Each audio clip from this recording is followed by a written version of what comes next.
할렐루야. 네.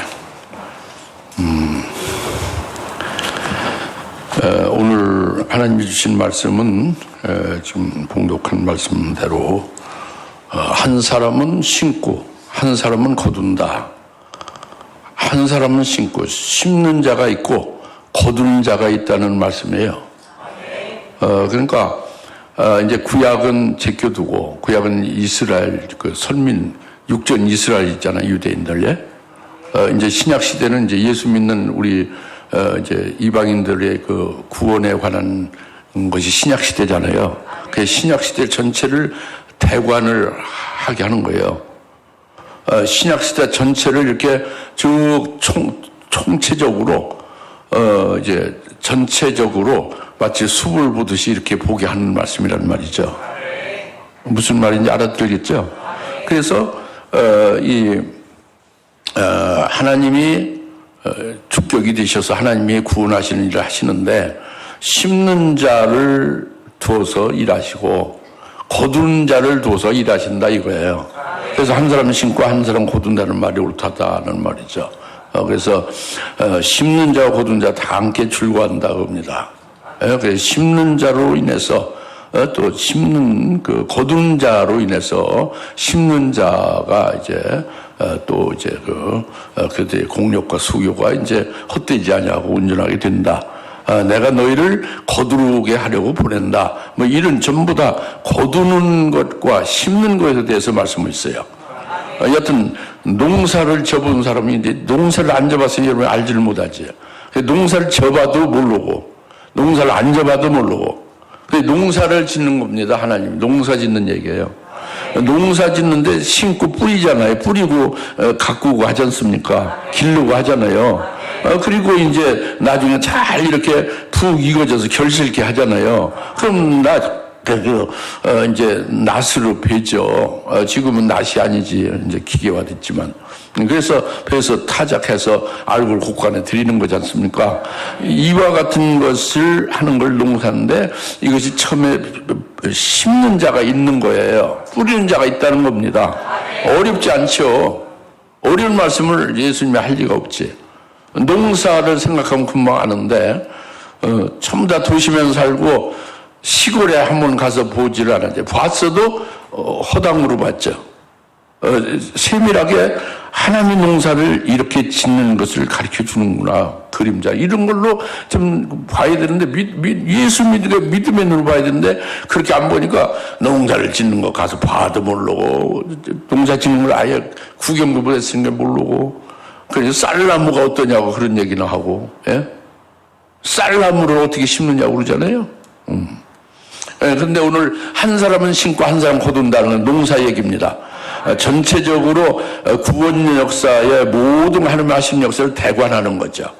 그리고 대관하는 중에 우리가 어디에 어느 자리에 속해 있느냐, 어떤 자에 해당되냐, 왜 그러냐, 그러면 내가 어떻게 살면 무엇을 준비해야 될까? 어떻게 살아가야 될까? 나의 향로가 어찌 되어야 될 것이야? 뭐 이런 것들이 쫙 펴지는 거예요. 오늘 말씀을 통해서. 근데 고정관념에 여러분 따라서 그냥 구호에 그치고 입에 그냥 이렇게 자동적으로 이렇게 습관화된 사상무장이 된 것으로 해서 그냥 7년대 환란에 어쩌고 저쩌고 끊다고 이런 거 얘기하면 안 되는 거죠. 오늘 말씀을 사모해서 잘 그 하나님이 보여주는 것을 대관하고 또 자신에 대해서 구체적인 예로 해당되는 것으로 소찰하고 이래서 제대로 은혜를 받읍시다. 제대로 받아요. 형식적으로 그냥 이렇게 예배 끝나지 마시고 알겠죠? 그래서 지금 이제 36절에 또 거두는 사람은 싹스를 받고 영원히 생명이 이르는 열매를 보느니라. 이는 뿌리는 사람과 거두는 사람이 다 함께 즐거워하려 함이라 그랬죠. 뿌리는 사람과 거두는 사람이 다 함께 즐거워한다 이거예요.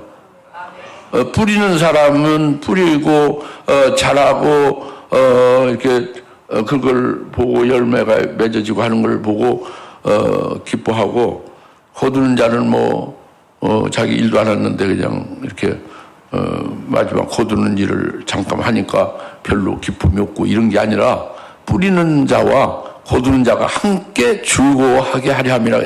지금 말귀를 알아들으시오. 뿌리는 자와 거두는 자가 함께 즐거워하게 하려 함이라 이거예요.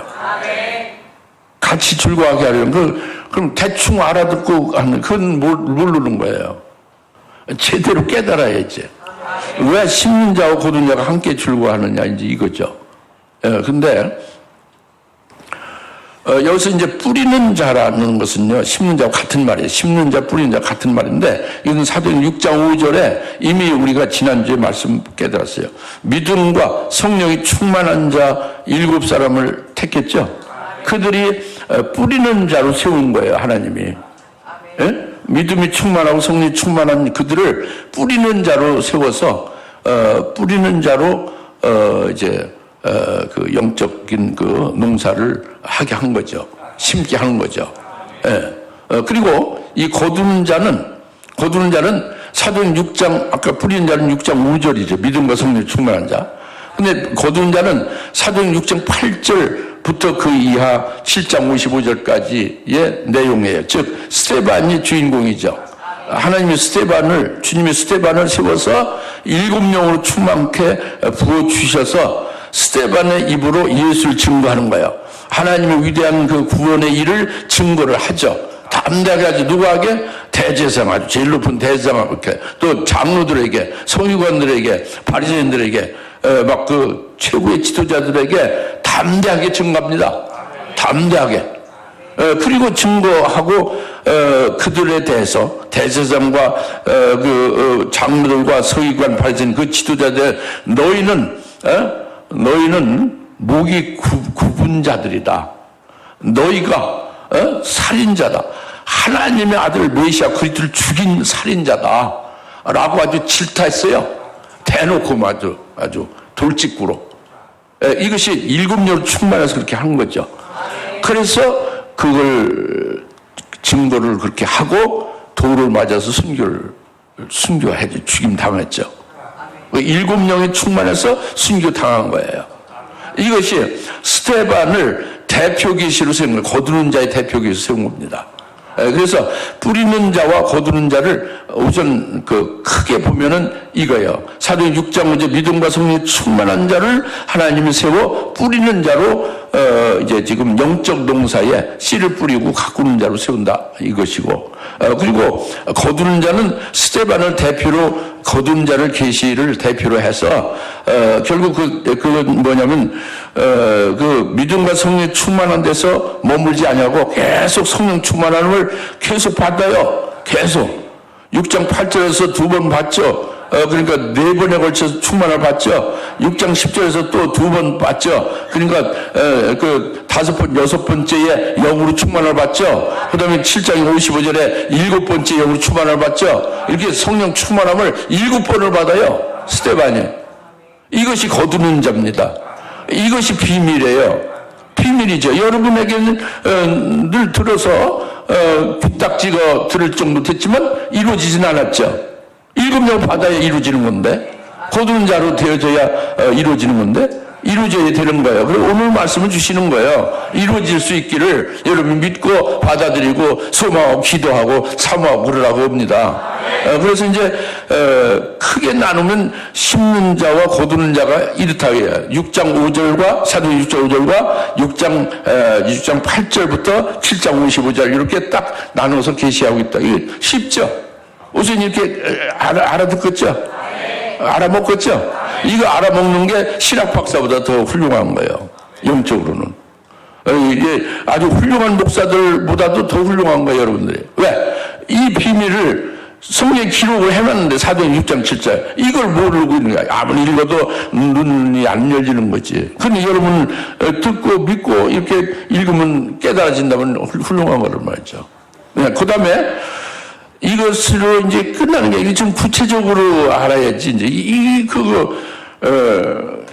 그렇게만 알면 이제 다 알아야 되는데 알아야 된다 이거예요. 그러니까 구체적으로 설명을 드릴 테니까 구체적으로 깨달아서 정말 씨 뿌리는 자가 이렇구나, 거두는 자 이렇구나를 알아야죠. 그러니까 씨 뿌리는 자, 심는 자는 좀 구체적으로 말하면 믿지 않는 자, 하나님도 모르고 예수를 믿지 않는 예수를 모르고 믿지 않고 하나님 모르고 하나님의 원수 노릇을 하는 그런 자들을 대상으로 복음을 증거하는 자예요. 씨를 뿌리는 자는. 누구에게 복음을 증거한다? 믿지 않는 자, 하나님을 모르고 예수를 모르고 하는 그 아주 하나님의 원수 노릇을 하는 자들에게 복음을 증거하는 거예요. 복음을 증거하고 그들을 회개시키는 거죠. 회개시켜서 예수님을 영접해야 하는 게 뿌리는 자예요. 그래서 영접하게 되면 어떻게 해야 돼요? 세례를 받아야지. 세례 받으면 어떻게 돼요? 이제 교회에서 들어와서 교회 신앙생활을 해야죠. 그러면 이제 교회 신앙생활 때에 말씀을 계속 양육하며 이제 훈련시키며 영적으로 연단을 이제 잘 이겨내며 이렇게 가도록 끄는 거죠. 이것이 은혜 시대에 일하는 사역이 뿌리는 자예요. 알겠죠? 그러니까 거두는 자는 뭐냐면, 거두는 자는 아까 이제 스테반으로 대표 기술을 했다 했죠. 7명을 부름받아서 그 엄청난 거 직접 죽이는 자들 앞에서 막 담대 증거했다고 했죠. 이와 같은 자들은 한마디로 딱 말하면, 거두는 자를 한마디로 딱 말하면 순교 신앙에 딱 쓴 거예요. 신앙이 순교 신앙에 딱 쓴 자가 거두는 자의 대상이에요. 거두는 자는 순교의 신앙에 딱 쓴 자로서 그것을 끝나는 게 아니라 더 나아가서 순교 신앙에 서서 그 다음에 더 나아가서 이제 주 재림의 예언의 말씀으로 충만한 자예요. 그래서 이제 이 거두는 자가 그 하는 그 실제 대상은 누구냐면 예수 잘 믿는 자들이에요. 예수 잘 믿고 신앙생활 잘하는 자들을 대상으로 그들에게 증거를 하는 거예요. 뭘 증거하느냐? 첫째 부활에 이르게 하는 진리를 증거하는 거예요. 뭘 증거하냐? 주의 재림에 관한 그 주 재림의 예언의 말씀을 예언하는 거죠. 무엇을 말하냐? 주 재림 전에 있을 7년 환란에 대한 환란 날에 극심한 성도가 받게 되는 환란을 예언하는 거죠. 이제 이렇게 거두는 자가 첫째 부활 진리의 말씀을 예수 잘 믿는 자들에게 증거하는 게 거두는 자가 하는 일이에요. 예수 이미 믿는 자들에게 하는 거예요. 안 믿는 자들에게 회개시켜서 예수를 영접하게 하는 게 아니라, 거두는 자는 예수 잘 믿는 자들에게 첫째 부활 진리의 말씀을 증거하고 주 재림의 예언의 말씀을 증거해서 환난 날 되어질 그와 같은 예언의 말씀을 깨닫게 해서 그래서 이 예수 잘 믿는 그 이제 성도나 하나님의 종들을 하늘나라의 그 소망으로 꽉 차게 하는 거예요. 그리고 하나님의 그 참 엄청난 진리에서 차원이 높아요. 이 뿌리는 자의 복음으로 증거하는 것도 하나님의 사랑을 증거하는 거지만 그 사랑보다 엄청나게 차원이 높은 거죠. 이와 같은 차원 높은 하나님의 진리의 사랑으로 증거해서 확 녹여버려요. 성도와 종들을 녹여서 세상적인 육적인 자기들의 미련이 있고 찌꺼기 있잖아요. 뭔가 빠지지 않는 거, 그죠? 그것들을 싹 빼내는 거예요. 미련을 싹 빼내고 찌꺼기를 싹 빼내는 거지. 그래가지고는 완전히 그 속된 말로 주님의 진리의 사랑으로 허물물 녹아진 거예요. 주님을 위하여, 그죠? 그 몸을 아주 초계같이 불살라 트리기를 막 그냥 안달이 날 정도로 기뻐하는 거예요. 이렇게 만들어 놓는 겁니다. 거두는 자는. 그래서 결국 마침내 순교 제물로 드리게 하는 게 거두는 자의 일입니다. 좀 구체적으로 말씀드리면 아시겠어요? 그러면 이제 이 거두는 자에 대해서나 이제 그 심는 자에 대해서 여러분들이 구별이 딱 되죠. 구별이 되죠? 지금 36절 본문 지금 거두는 사람은 싹쓸 받고 영원한 생명에 이르는 열매를 모으느니라. 이는 뿌리는 사람과 거두는 사람이 다 함께 즐거워하려 합니다. 그랬잖아요. 이제 전도서 고린도전서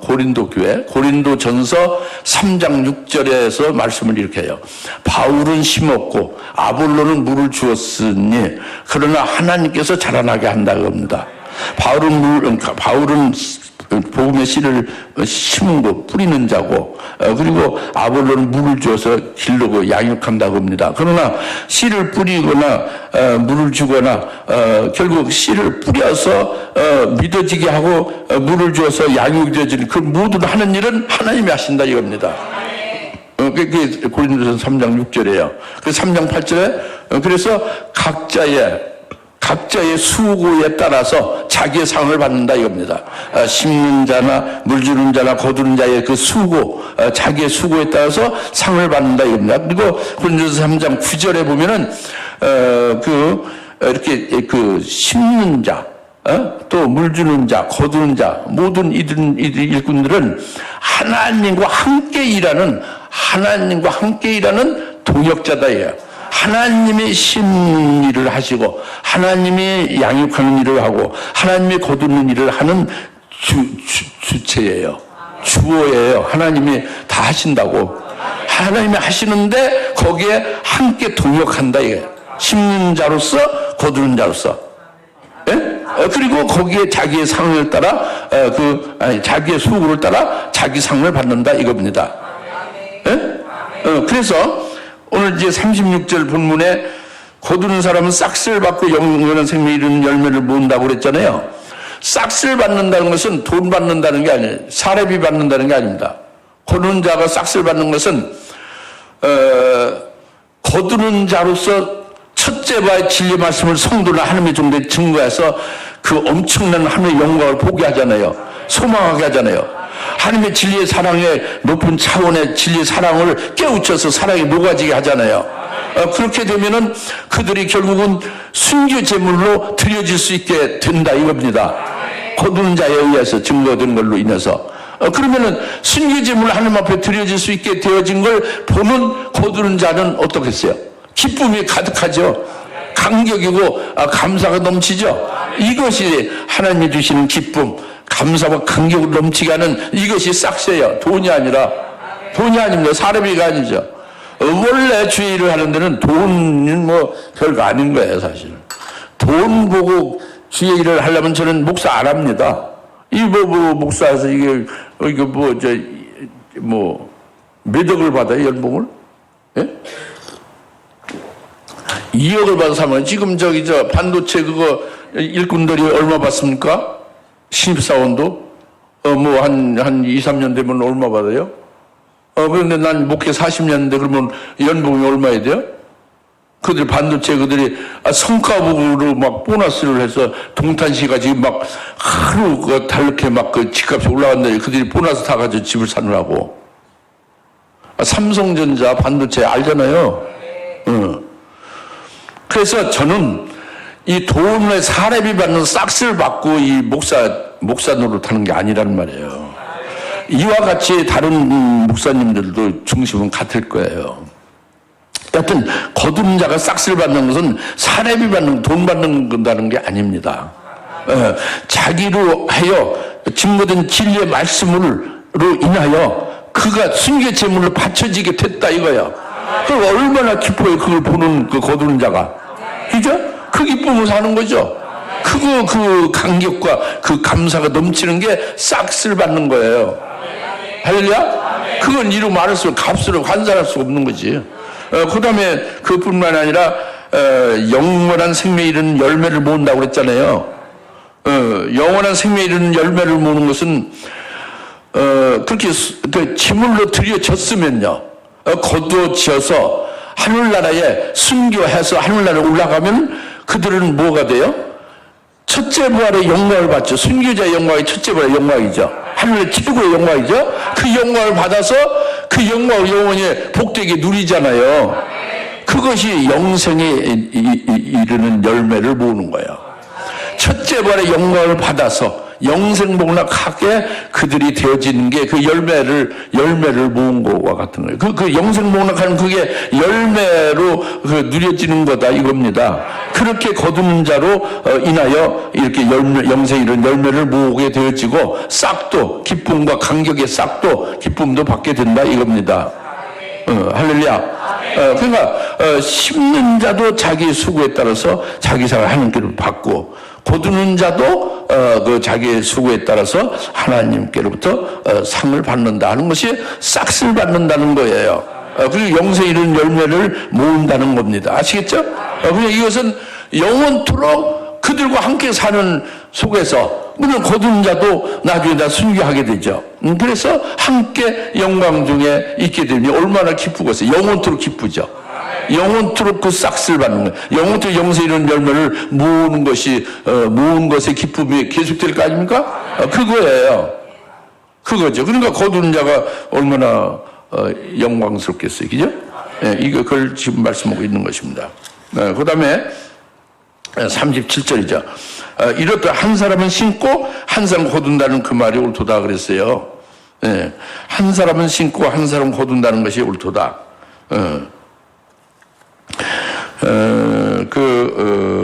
한 사람이 심는 것은요, 또 한 사람이 심고 거두는 걸 겸해서 한다는 게 아니에요. 한 사람이 심으면 그걸로 끝나는 거고, 또 한 사람이 거둔다는 것은 거두는 사람은 따로 있다는 얘기예요. 자기 한 사람이 심고 그 사람이 거두고 같이 중복해서 계속해서 다 통반장 일을 다 한다는 게 아니에요. 그래서 이것을 한 사람은 심고 한 사람은 거둔다고 이렇게 그 예수 말씀한 거죠. 심는 자는 거두는 자가 아니에요. 거두는 자는 심는 자가 아니에요. 그걸 말씀한 거라고. 그러면 여러분이 거두는 자에 속한 자, 거두는 자에 들어갈 건가? 심는 자에 속한 자가 될 것인가? 어디에 속하는가? 이게 분별이 가야 되죠. 그러니까 여러분들 지금 서기 2026년에 살고 있으니까 여러분이 아직 은혜 시대에 살고 있잖아요. 그러니까 지금 은혜 시대는 씨를 뿌리고 양육하고 세우는 일을 하는 거잖아요. 예? 그러니까 전체적으로 보면은 은혜 시대는요, 심는 자의 사역을 하는 때예요. 예? 그래서 이 심는 자, 한 사람 심는 자는 것은 오순절에 성령이 딱 강림했죠. 오순절 의료적 성령을 우리가 예수 믿는 우리가 성령을 받았죠. 성령을 받았으면 그 성령이 농사를 짓는 거예요. 우리 속에서 성령이 딱 이제 주장해서 우리를 성전 삼아서 성령이 일하는 거죠. 그래서 성령으로 예수를 증거하고 성령의 말씀 진리를 증거하고 믿게도 하고 이렇게 해서 하는 것이 영적으로 그 심고 가꾸는 일을 하는 거예요. 즉 영적인 농사를 짓는 거예요. 심는 농사를 짓는 거죠. 가꾸는 농사를 짓는 게 성령이 강림해서 오순절부터 그 일이 이루어지는 거다 이겁니다. 농사가 시작된다 이거예요. 잘 들으시오.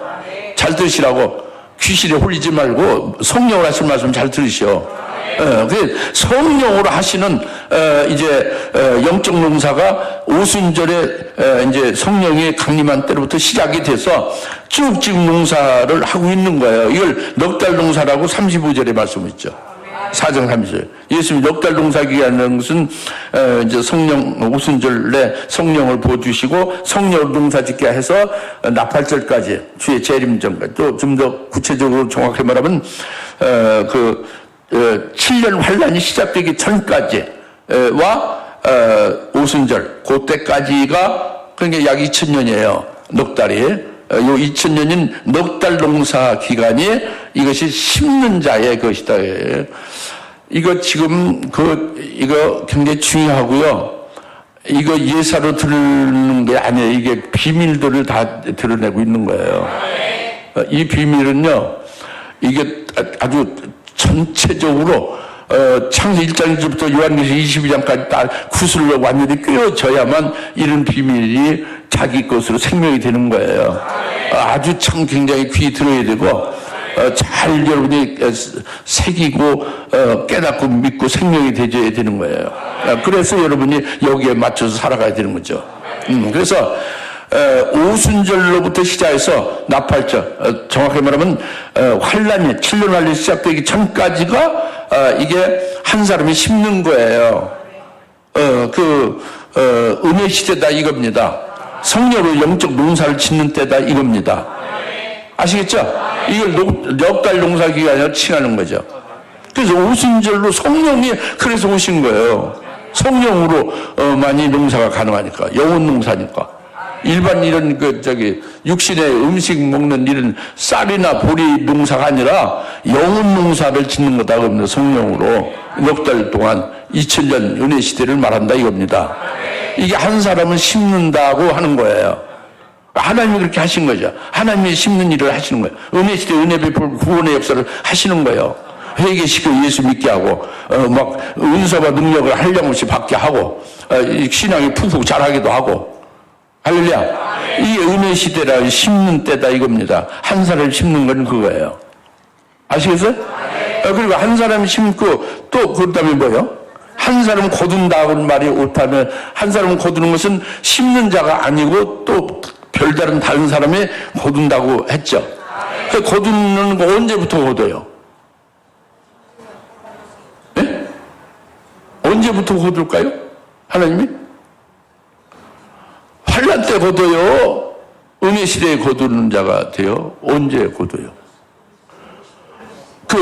심는 때 은혜 시대에 거두는 자를 세워서 하나님의 거두는 자로 세우는 일을 하는 거예요. 환란 때 거두는 자로 세워서 거두는 거예요. 이게 다리송하죠. 알쏭달쏭이죠. 딱 부러지게 생명을 걸고 딱 정답을 얘기를 못 하잖아요. 이러고 저거 다 비슷하고 다 이것도 저것도 있을까? 그거 아닙니다. 딱 수학의 공식의 답은 딱 하나예요. 정답은 하나예요. 진리는 하나라고. 두뭉실하게 알쏭달쏭하게 깨달은 건 그 믿음이 안 되고 생명이 안 되는 거예요. 이것도 비밀이에요. 이때 하늘나라 세계에서. 그것이 뭐냐면 예수님이 마태 24, 30절에 무화과 나무 비유를 하셨죠. 무화과 나무 비유가 뭐를 뜻하는지 아십니까? 무화과 나무 비유는 정확히 말하면 주의 재림에 관한 것을 알게 하는 것이고 좀 더 구체적으로 더 정확하게 말하면 환란이 시작하는 7년 환란 첫 3년 반 환란이 시작되는 딱 때가 마지막 때가 언제냐 하는 걸 가르쳐주는 표징으로 비유로 말씀한 거예요. 무화과 나무 비유로. 무화과 나무는 이스라엘을 상징하는 거예요. 무화과 나무가 죽었다가 살아났다 이거예요. 이게 비유가.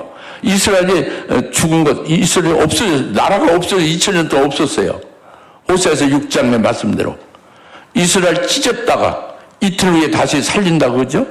그 2000년이 지나면서 1948년 5월 14일에 이스라엘 나라가 없어졌던 나라가 이체성은 없고 지상에서 국토도 없고 나라의 이름도 없고 나라의 백성도 없었던 그런 이스라엘이 갑자기 생겨버렸어요. 에? 중동의 이스라엘 땅에 갑자기 이스라엘 나라가 생겨버렸다고. 그리고 유엔에서 이스라엘 나라를 선포했어요. 나라가 생겼다고. 이스라엘 독립했다고. 이게 무화과 나무 비유를 그 2000년 전에 예수님이 그렇게 될 걸 비유로 말씀한 거예요. 그럼 무화과 나무 비유는 뭐냐? 주의 재림, 특히 재림 직전에 있을 환란의 그 시작될 때까지, 그때 마지막 때까지의 될 일을 말씀하는 거거든요. 그 될 일 중에 핵심이 뭘까요? 눈치 빠르면 금방 답이 나와요. 오늘 거두는 자를 지금 말하고 있잖아요. 거두는 자를 세우는 때라 그거예요. 무화과 나무의 비유로 말씀하신 그것은 이스라엘 독립한 1948년 5월 14일부터 거두는 자를 하나님이 세우는 일을 하겠다고 한 거예요. 그 거두는 자를 다 세우는 걸 언제까지 하는 거예요? 환란 시작되기 전까지. 거두는 자를 세워서 그 다음에 거두는 자가 거두는 일은 언제 해요? 환난 날에 하기 위해서 세워놓는다 이겁니다. 예? 그게 무화과 나무 비유라고. 그래서 거두는 자에 추수할 일꾼의 수가 딱 차면 뭐가 이루어질까요? 환난이 시작하는 거예요. 예. 이게 무화과 나무 비유라고. 아시겠어요? 그 아주 굉장히 깊은 비밀을 주신 거라고. 예. 그래서 지금 하나님은 거두는 자를 지금 거두는 자를 세우는 일을 하고 계시죠. 7년 환란이 시작되지 않았잖아요. 왜 시작 안 됐냐? 지금 거두는 자를 계속 세우는데 계속 진행 중에 있는 거죠. 아시겠어요? 그래서 한 사람은 심고 한 사람은 거두었는데 심는 자가 아주 그 수고를 많이 하고 심는 자가 공력을 많이 들여서 애를 쓰고 수고를 땀을 흘려서 수고했죠. 그렇게 해서 그 심고 가꿨어요. 잘 자랐죠? 성도가?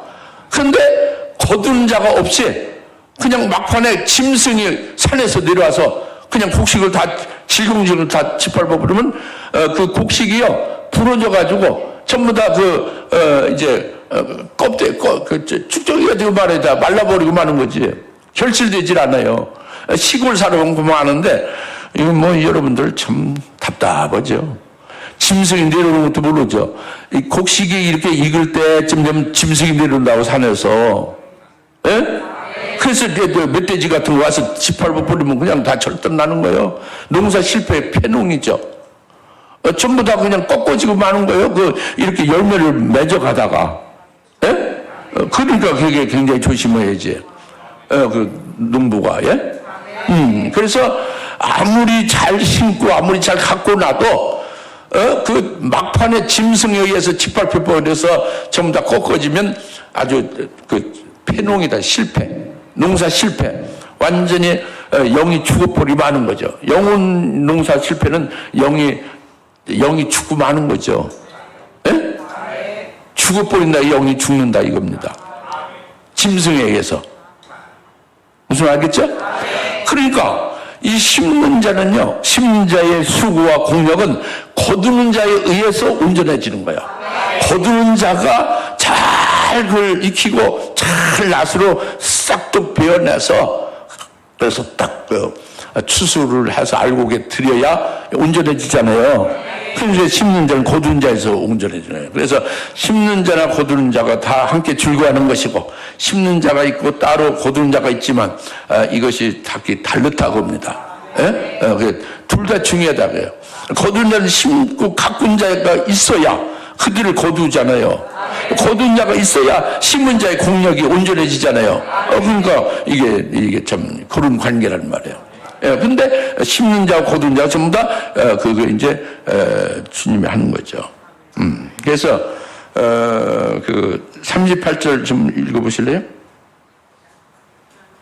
나는 너희가 일하지 않은 것을 거두게 하려고 너희를 보내오느라 이 일은 다른 사람들이 하고 너희는 그들의 수고에 참여하였느라 하시더라.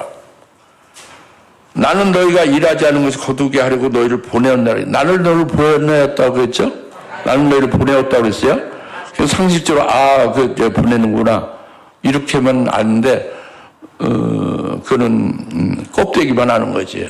이거 보내는 것을 내가 너에게 일하지 않은 것을 너 거두게 하려고 너를 보낸다는 것은 여기서는 자세히 안 나와요. 요 지금 주님의 말씀은 여기 요한복음 4장 38절에는 누가 보면 10장에서는 자세히 말해요. 요한 10장 1절에 70명을 추수꾼을 딱 세워서 둘씩 예수님보다 앞서 보내잖아요. 그래서 누가복음 10장 2절에 추수할 것이 많은데 아직 이제 일꾼이 적다. 그럼 너는 추수의 주인이죠. 추수의 주께 기도하여 일꾼을 보내주서 하라 그랬죠. 그래서 다 이제 추수 일꾼이 다 세워지면 떠나가라. 그리고 보내죠. 보낼 때 뭐라고 보내냐? 그냥 보내는 게 아니에요.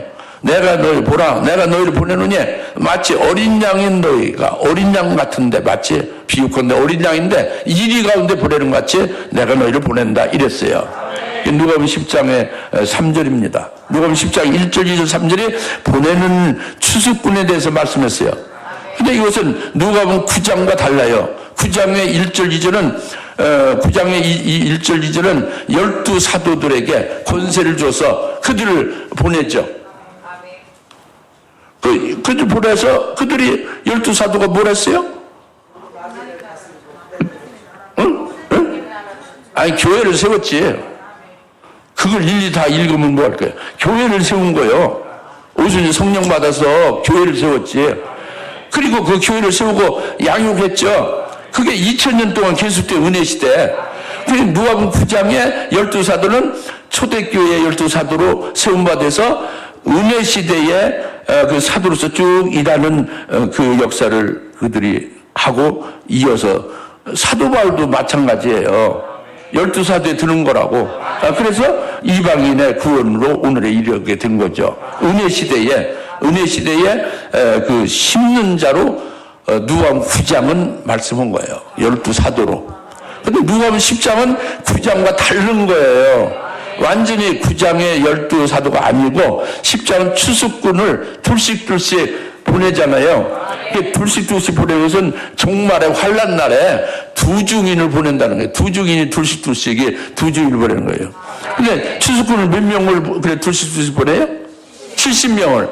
70명은 70이라는 7이는요. 그 상징하는 거예요. 온전히 하나님이 추수꾼으로 정한 수를 상징한 거예요. 그것이 뭐냐면 딱 계시록 7장에서 14만 4천이 하나님이 추수꾼으로 딱 정한 수가 14만 4천으로 계시한 거예요. 이게 하늘나라 비밀이지 다.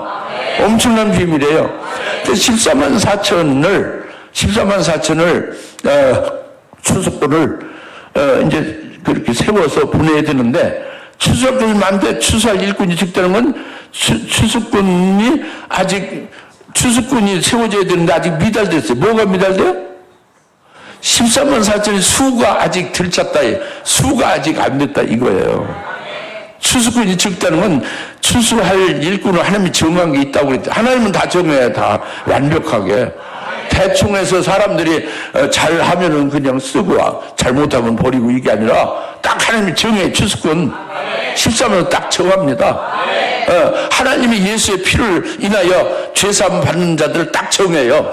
하나님이 낳은 자기 백성들만 딱 죄에서 영원히 속죄권 시키는 게 예수의 피 흘림이에요.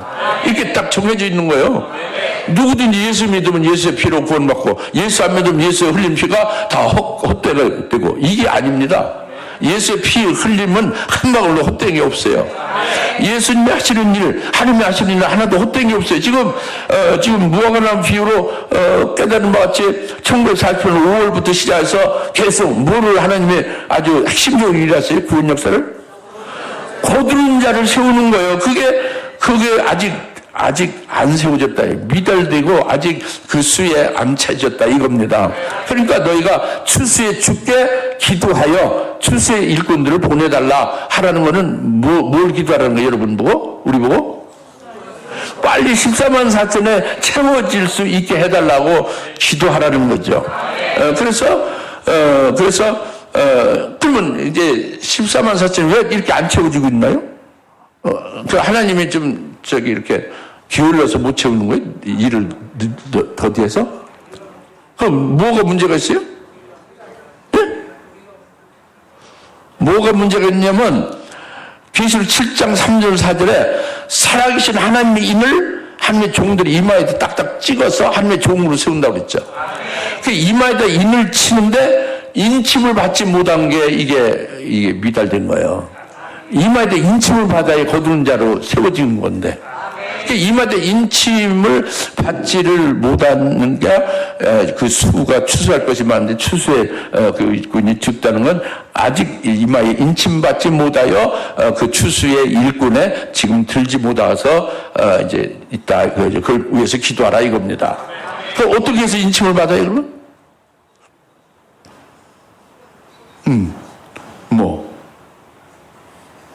조용, 침묵, 그분 다요? 침묵은 큽니다. 웃음 얘기죠. 서로 이렇게 말을 해야 관계가 정립되는 거예요. 말하는 건 속에 아무리 금이 있어서 없어요. 말을 해야 관계가 정립되고 복음이 증거되고. 그러니까 나는 그 전에 아주 내성적으로 말을 안 하고 특히 여자들 앞에서는 얼굴 늘 시뻘겋게 불고 아주 이렇게 부끄러웠어요. 성령을 충만히 먹고 와장창제가 바꿔진 다음에 성령에 의해서 사니까요, 엘리베이터 타는 사람도 막 말을 해요. 사장한테, 비서실장 사장한테 업무 보고만 했는데 예수 얘기를 하는 거예요. 아침 첫 닭다리부터. 퇴근할 때에 예수 얘기를 하는 거, 하나님에 대해서. 그 사장은 얼마나 피곤했어요. 근데 결국에 그 사장이 나중에, 장 목사, 나 교회 나가. 압구정도에 있는 소망교회 나가. 이렇게 전화가 왔더라고요. 김홍석 사장이. 서울대 물리대 정치과 나오고 아주 최문식 국회의장하고 같은 한 동기인데 엄청나게 자존심 세고 3년 동안 계속 아침 저녁으로 계속 낮에도 시간만 있으면 예수를 전한 거예요. 제 본연의 직무를 물론 수행했지만, 그러니까 골프에 부킹하는 것도 그때는 부킹이 전쟁 중에 최고 전쟁이에요. 비서들 9명을 딱 풀어서 차장, 비서장 나까지 해서 막 돌려도 안 되는 거예요. 막 너무나 그렇게 많이 돌리니까. 그 골프 칸출이에. 아주 그게 참 비서실의 큰 문제죠. 근데 미리 딱 국회의장과 남도 국무총리와 같이 이렇게 골프를 치고 이제 회합을 한다는 거예요. 그렇게 미리 해놓고 그것에 맞춰서 그 부킹을 하라는데 이게 안 된다. 이거 큰일이죠. 이건 목이 달아날 일이라고. 그죠? 그냥 예사 사람도 아니고 국회의장과 그 국무총리하고 같이 함께 하는 미팅과 골프인데, 그죠? 그게 어떻게 하나님께 기도하는 거죠. 전능하신 하나님. 이거 지금 인간으로는 불가능한데, 이렇게 국회의장하고 국무총리하고 김홍수 사장하고 이걸 한다는데, 이거 사람 할 수 없고 저도 못하고 하나님을 하실 수 있습니다. 기도하죠. 그리고 이것을 해결해 줘야 제가 하나님의 사람이고 제가 믿는 하나님이 전능하다는 걸 김홍수 사장이 알 거 아니에요? 근데 이렇게 기도했어요. 그리고 아주 그냥 배짱 좋게 그냥 화장실 가서 이렇게 이제 쉬었지, 그냥 편안하게. 이제 걱정해봤자 선거 기도했으니까 다 뺏기고. 근데 안 된 거예요. 부킹이 안 됐어요. 큰일 났죠. 근데 대농의 관악 골프장인데 대농의 그 박용학 회장이 일본에 출장 갔다가 토요일에 와서 그거를 이제 골프를 치려고 해놓은 걸 미리 다 해놨는데 대농 사장이 토요일날 못 온다고 연락이 비서실장 상무한테 온 거예요. 총무 상무. 그 총무 상무가 나한테 전화를 온 거예요. 혹시 쓰겠냐고. 이거 하나님 응답한 거지. 혹시 쓰겠는 게 아니라, 그거 하나님이 우리에게 쓰라고 준 거예요. 회장님 장군 또 일본에 머물게 하고, 할렐루야 하고 내가 됐다 그냥 쫓아갔죠. 가서 딱 받아왔어요. 할렐루야. 그렇게 치료지. 이건 기적이죠. 이렇게 되어짐이에요. 예? 그러니까, 제 말씀은 주님께서 이렇게, 이제 하시는 역사를, 이제 인치는 문제를 지금 말하는 거예요. 네? 인치는데 하나님이 게을러서 일을 못해서 인칩이 이렇게 늦어졌느냐. 그게 아니다, 그래요. 그게 아니고 전능하신 하나님 다 하신다, 이거요. 뭐냐면은 인침을 어떻게 받느냐면은 먼저 딱 순교신앙에 서야 되는 거예요. 그리고 순교신앙 신자가 계시록 10장에 2절 펴놓은 작은 책을 펄컥펄컥 갖다 먹어야 되는 거예요. 그 요한계시록 말씀을 아주 그냥 막 목마른 자가 생수를 마시듯이 배가 고파 굶어 죽을 지경이 된 자가 그냥 밥을 먹듯이 그렇게 막 맛있게 먹는 거예요. 펴놓은 작은 책을 먹으니까 입에는 달죠. 배는 쓰더라. 이렇게 생명됐죠? 예? 순교의 신앙에 딱 승자가 펴놓은 작은 책을 그렇게 막 갈망해서 먹었죠? 먹고 입에 달고 배에 쓰죠? 이렇게 됐으면 이 말에 딱 인을 치는 거예요. 너는 내 거다. 내 사상 나와 일치된다. 이 표로서. 그렇게 되어져서 인치는 것을 이제 말씀하는 거거든요. 13년 사친을 세우는 거죠. 14만 4천이 아직 이르지 못했다 하는 거죠. 수술. 그래서 이게 누가 보면 10장 2절이고요. 10장 3절에 이렇게 됐으면 이제 떠나라. 보내는 거죠. 오늘 본문 38절에 나는 너희가 일하지 않은 것을 거두게 하려고 너희를 보내었노라 그랬죠. 누가 10장 3절 말씀도 이제 그래서 그를 떠나가라. 보내는 거예요. 그런데 보라. 영적인 눈으로 보라 그거예요. 영적인 눈으로 영여세를 보라. 내가 너희를 보내는 것이 마치 어린 양을 이리 가운데 보내는 것 같다. 이리는요, 적그리스도와 거짓 선지자를 요한계시록 짐승, 아주 잔인무도한 짐승으로 딱 표현했어요. 짐승이 누구냐면 사람인데 적그리스도야. 짐승이 누구냐는데 사람인데 거짓 선지자예요. 거짓 선지자 적그리스도가 짐승으로 이리로서 이리가 양을 잡아먹죠. 양인 거두는 자를 이리 가운데 보내는 것은 이제 14만 4천이 이마 인침받은 자들을 환난 날에 적그리스도와 거짓 선지자 앞으로 보내는 거예요. 그래서 그들 앞에서 넘어지고 그들의 미혹당해서 영이 타락하고 죽을 자들을 그들을 바로 옳은 길로 인도하고 그리고 그들을 살리고 지키는 일을 하는 거죠. 옳은 인도하는 거예요. 투중인들이, 거두는 자들이. 그래, 적그리스도와 맞상대해서 적그리스도에 너는 살인자고 너는 구세주가 아니라 너는 가짜 아주 거짓말장이다. 아주 직접 아주 면전에서 질타하는 거지. 질책하는 거죠. 네? 할렐루야. 그게 어려워요. 적그리스도 용의 모든 권세와 보좌와 모든 능력을 가지고 있잖아요. 거기에 이제 가면요, 아주 벌벌 떨어요. 입이 그냥 닫혀버리고 입이 열려지질 않지. 그 철장못을 딱 받아서 권세로다 갖다가 딱 증거하는 거예요. 거둔 자들에게 주는 권세로. 할렐루야. 그것이 보내는 거예요. 그래서 사역을 다 끝나면 이리 가운데 보니까 이리한테 잡혀 먹는다고 해요. 어린 양을. 이미 잡혀 먹게 죽임을 당하게 보낸다 이겁니다.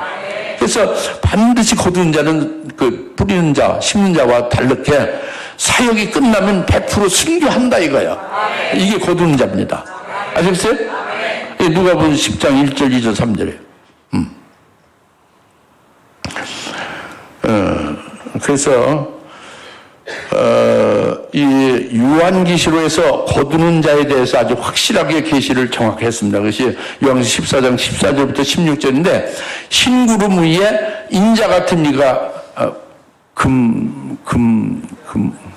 멸류관을 쓰고 앉아있죠. 예? 그건 예수님을 가리키는데 그냥 예수님이 아니라 재림하실 영광의 주님이 추수의 주인이다 그래요. 거두는 자의 주인이다. 거두는 자의 추수의 주가 주님이고 주님이 거두는 14만 4천을 도구로 쓰면서 이 알곡을 추수하는데 알곡을 누구냐면 순교할 믿음에 서 있는 성도들이에요.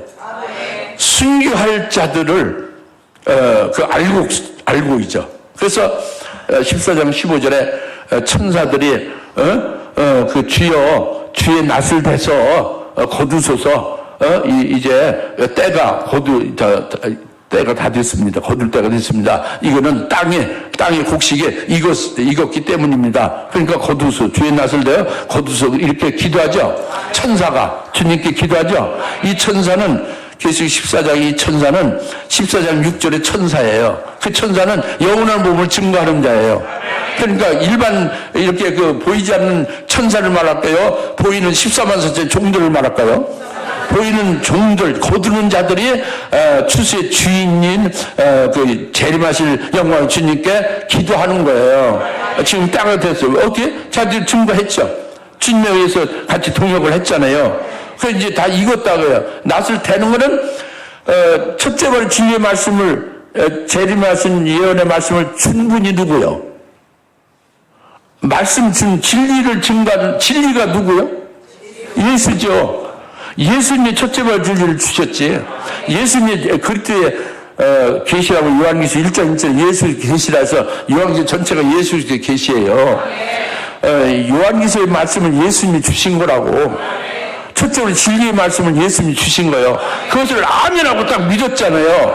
믿고 그대로 인도받으니까 순교신앙으로 알곡 성도가 됐죠.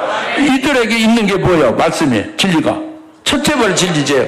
첫째 번 진리의 말씀을 받아가지고 있는 순교할 성도들에게 그 말씀을 주신 주님이 그 말씀대로 그 거두는 자를 통해서 그 말씀의 낯을 그 첫째 번의 진리의 말씀의 낯으로 딱딱 잘라버리는 거죠. 순교시킨다, 순교케 하신다 이겁니다. 주님이 거두는 자를 통해서. 네? 그래서 14장 16절 주께서 낯을 내어 그들을 거두느니라 한 거예요. 그것이 오늘날 우리에게 한 사람은 거둔다 이겁니다.